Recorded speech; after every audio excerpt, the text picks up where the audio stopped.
Este 24 de julio del 2026, miles de atletas de decenas de países se reunieron en Santo Domingo para el evento deportivo del año.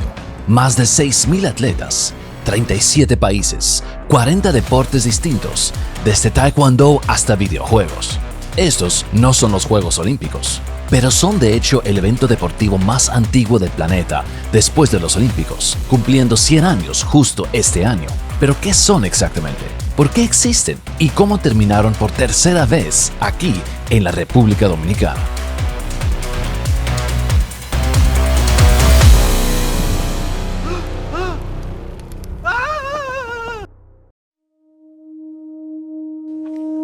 Los griegos antiguos tenían una costumbre. Cada cierto tiempo celebraban unos juegos. Y estos juegos eran tan importantes que, mientras duraban, hasta las guerras se detenían. La idea, al menos en parte, era esa: ofrecer una alternativa a la guerra. Esa idea desapareció por más de 1500 años, hasta que, a finales del siglo XIX, un francés llamado Pierre de Coubertin decidió revivirlas. Y el momento en que lo hizo no fue casualidad.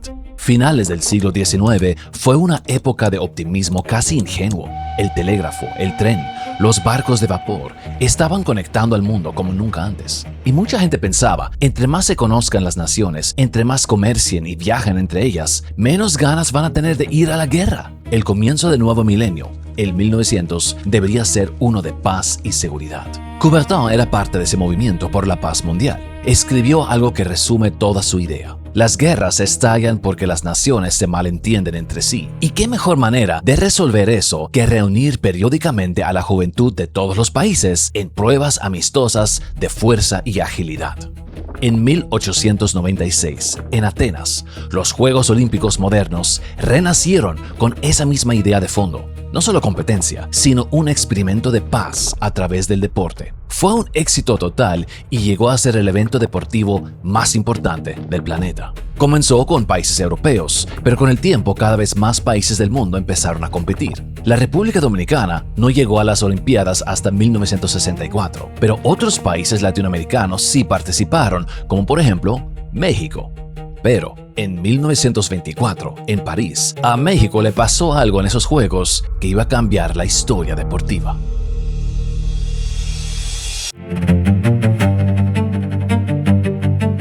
En estos Juegos Olímpicos de 1924, a México le fue mal, pero muy mal. Sus deportistas no daban la talla olímpica.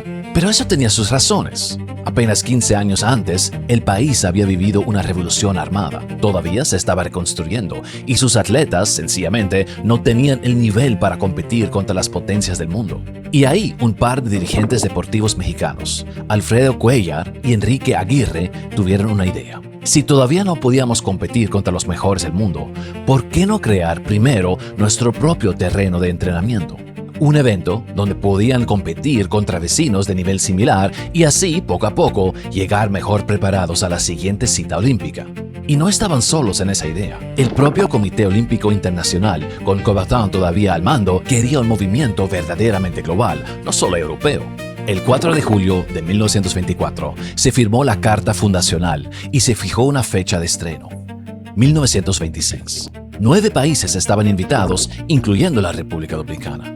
Octubre de 1926, Ciudad de México. El Estado Nacional se prepara para algo que nunca antes se había hecho en esta parte del mundo. Pero solo 3 países lograron asistir: México, Cuba y Guatemala. 269 atletas, todos hombres, 8 deportes. El presidente mexicano, Plutarco Elías Calles, abrió personalmente esos primeros Juegos. Un país joven, todavía inseguro de su lugar en el mundo, usando al deporte para decirle a la región: aquí estamos, y esto apenas empieza. México ganó, por supuesto, pero lo que importa no era quién ganara, era que por primera vez esta región tenía algo propio, un camino para que sus propios atletas avanzaran hacia esas mismas Olimpiadas. Durante los siguientes 25 años, este fue el evento deportivo más importante de la región. Pero alrededor de 1951 pasó algo curioso. Estados Unidos, Canadá y los gigantes de Sudamérica, Brasil, Argentina, Chile, cayeron en cuenta de que nunca habían estado incluidos en esos Juegos centroamericanos y del Caribe. Y en 1951, esos países se organizaron por su lado y crearon su propia versión, pero a escala de todo el continente: los Juegos Panamericanos. Nacieron más grandes, con más recursos y terminaron convirtiéndose en el escalón más prestigioso antes de los Juegos Olímpicos. Nuestros Juegos, los centroamericanos, los más viejos de los dos, quedaron como el escalón anterior, donde países como el nuestro compiten, ganan y se preparan para el salto a las Olimpiadas. Y de ahí en adelante, nuestros Juegos crecieron rápido. Más países entraron. El nombre cambió a Centroamericanos y del Caribe, y hasta la Guerra Fría se metió por el medio. En 1966, en San Juan, Cuba casi no pudo competir por la ruptura política entre Washington y La Habana. El deporte y la política en esta región nunca ha estado del todo separado. Y mientras todo esto pasaba en el resto de la región, aquí, República Dominicana, preparaba algo que cambiaría el país para siempre.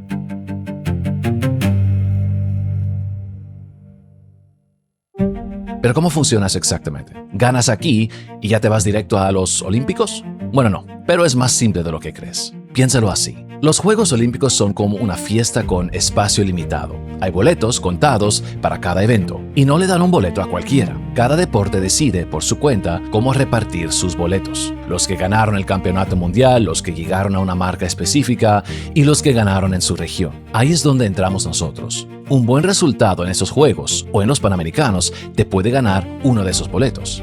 A los países más pequeños con menos atletas, a veces les regalan un boleto extra para que el mundo entero esté representado, no solo los países grandes de siempre. Un detalle importante es que el boleto es del país, no del atleta. El Comité Olímpico de cada país decide al fin quién lo usa. Así que no es una fila donde tienes que pasar por aquí para llegar allá. Son varios caminos distintos.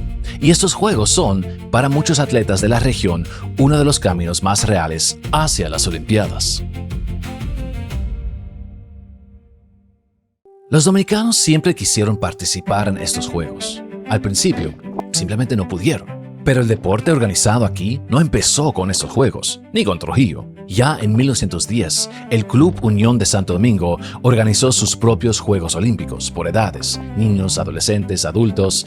Se repitieron en 1911, 1915, 1922 y 1928. Ese mismo año, Trujillo tomó el poder y entendió rápido que el deporte era una herramienta política más.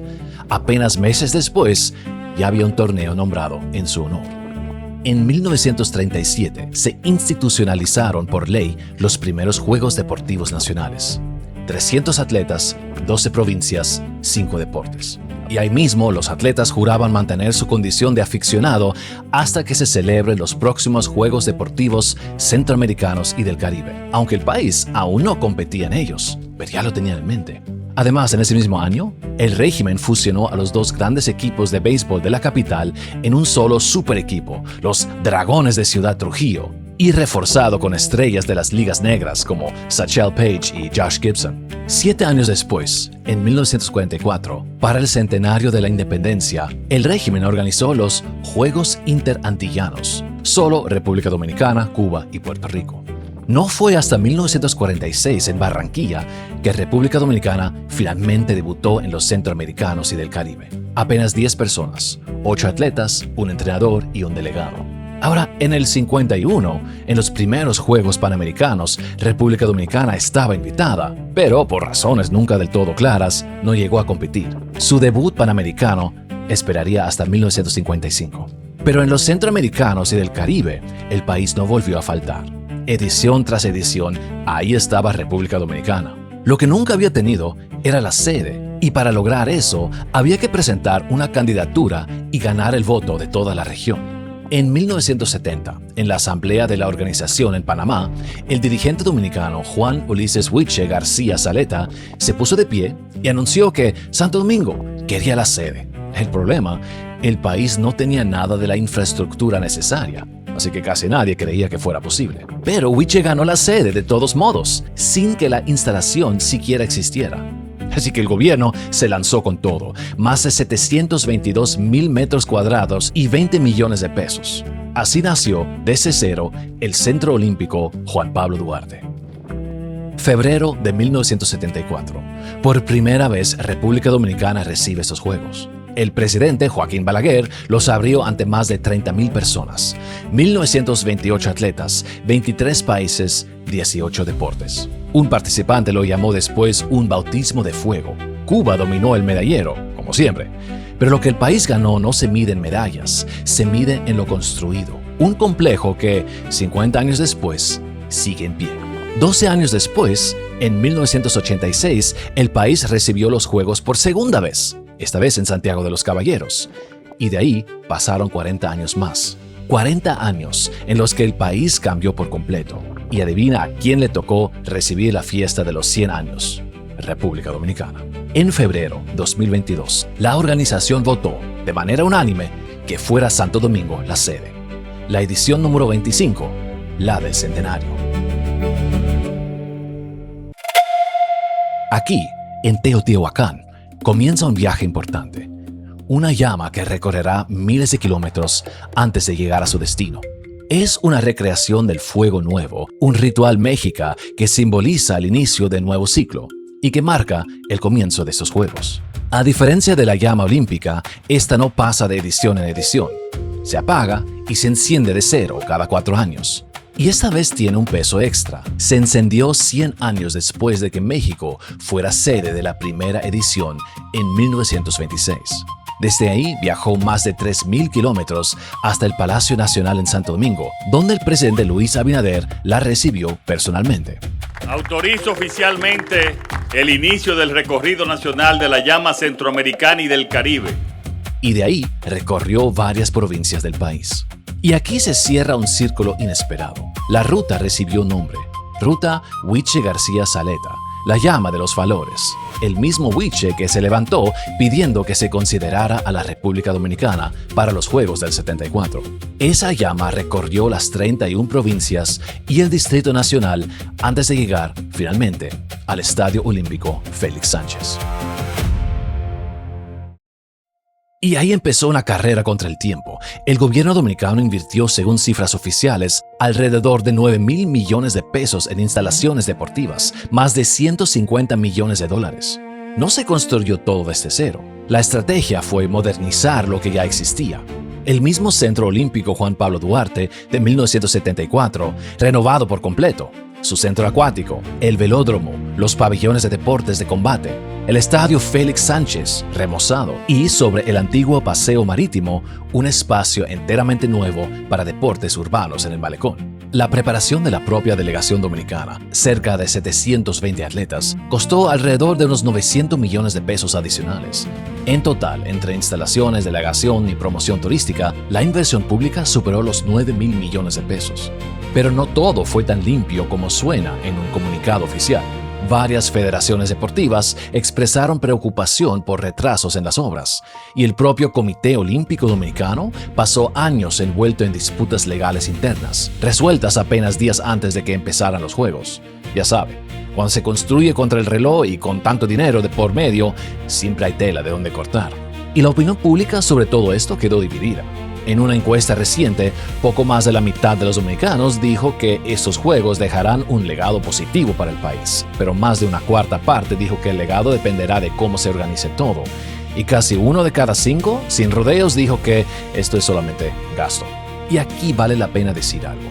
Como pasó en 1974 y en 1986, es muy probable que estos Juegos también dejen un legado que dure más que las 2 semanas de competencia. Nueva infraestructura, sí, pero también un empujón a deportes que la mayoría ni siquiera sabía que se practicaban aquí, incluyendo por ejemplo los videojuegos, que debutan oficialmente en la historia de estos Juegos, con más de 80 competidores disputando una medalla jugando Street Fighter, League of Legends, entre otros. Y hasta la mascota tiene su propia historia curiosa. Se llama Colí y está inspirada en el Barrancolí, una vecilla que solo existe aquí, en la isla de La Española. Con todo eso, cuando llegó el día, el país estaba listo. 24.500 personas. El Estadio Olímpico Félix Sánchez lleno a su máxima capacidad. El tema de la noche, 100 años de unión. Una sola región, un mismo corazón. 1.100 drones sincronizados en el cielo, más de 500 láseres, fuegos artificiales, pulseras LED, luces por todos lados. 37 delegaciones desfilaron, con México encabezando la fila. Marilady Paulino y el boxeador Cristian Pinales llevaron la bandera dominicana. Y el presidente Luis Abinader declaró los Juegos abiertos. Pero el momento que de verdad paró el corazón de mucha gente fue el que llegó después. Esa llama que seguimos desde Teotihuacán, que cruzó las 31 provincias del país, llegó finalmente a la pista del estadio y terminó en las manos de un solo hombre, Félix Sánchez, 2 veces campeón olímpico, el mejor atleta que ha dado este país. Corrió con la antorcha alrededor de 600 metros y cuando encendió el pebetero en su propio estadio, con su propio nombre en la fachada, se quebró. Y honestamente no hacía falta ser dominicano para entender por qué. 100 años después de que un grupo de países pequeños decidiera construir su propia mesa, uno de los hijos de esa mesa estaba encendiendo la llama en su propia casa. Así que volvamos a la pregunta con la que empezamos. ¿Qué son, en el fondo, esos juegos? No son unos Juegos Olímpicos de segunda categoría. Son la prueba de que, hace 100 años, un grupo de países que todavía no tenían ni voz ni voto en las grandes ligas del mundo, decidieron construir su propia liga.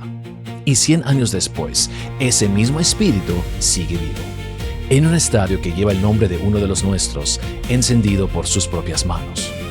Con sus contradicciones, claro, con demoras, con pleitos legales, con dinero que unos dicen que se gastó bien y otros dicen que se gastó mal, pero también con un país que por tercera vez demostró que puede sostener algo de esta magnitud. Esta es la historia de los Juegos Centroamericanos y del Caribe. 100 años, 3 capítulos dominicanos y un pebetero que todavía sigue encendido.